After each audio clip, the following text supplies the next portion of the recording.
Hi, I'm Nate, and today I'm going to teach you how to jailbreak firmware 4.3.5 for iPhone and iPod Touch.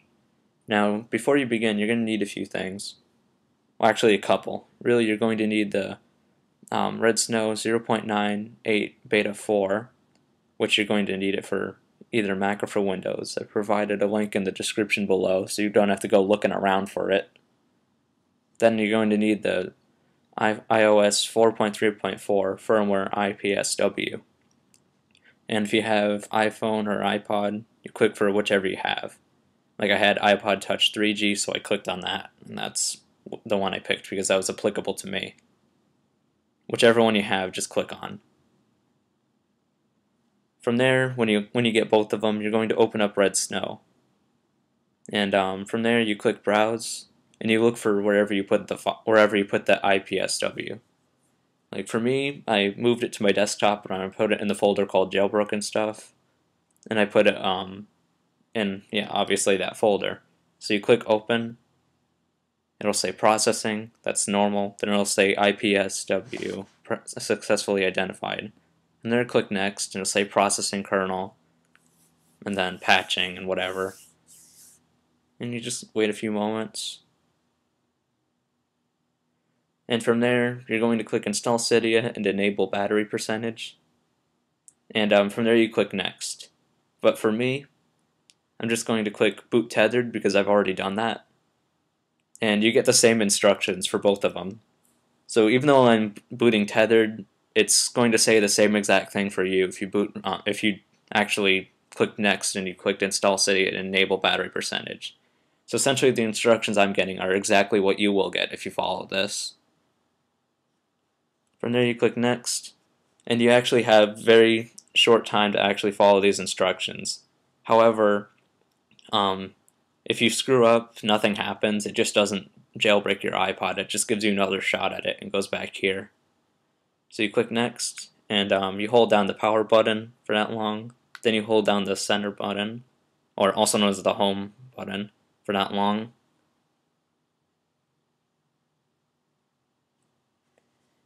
Then you release the power button for that long too, and from there everything should go back to normal. And then from there it says waiting for iPod Touch, exploiting with Lime Rain. For me it's saying waiting for reboot because I've already jailbroken it. Then you say finish. And pretty much after you follow the instructions, it'll do the same exact thing for you if you're jailbreaking it. And then from there, sometimes like you actually jailbreak it, and like obviously you'll see a pineapple for the Apple boot logo and everything. And sometimes you'll install Cydia, but Cydia will have a white icon label.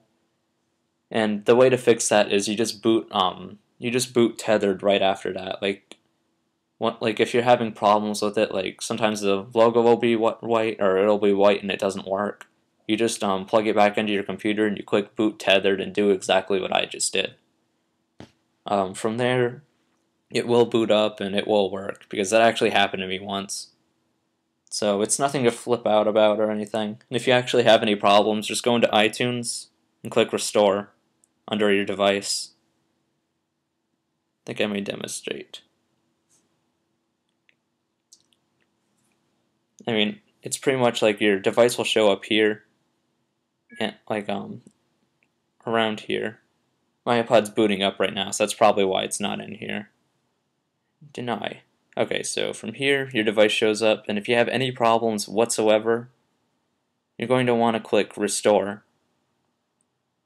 And then from there, your iPod just fixes itself, and it goes back to the way it was before. You don't lose anything, you don't lose your apps or anything. So pretty much it's safe to do this, and it's safe to attempt. You don't really get any damage, or it's not scary or dangerous. Jailbreaking is actually very easy and very safe, so if you ever have any problem, just click Restore.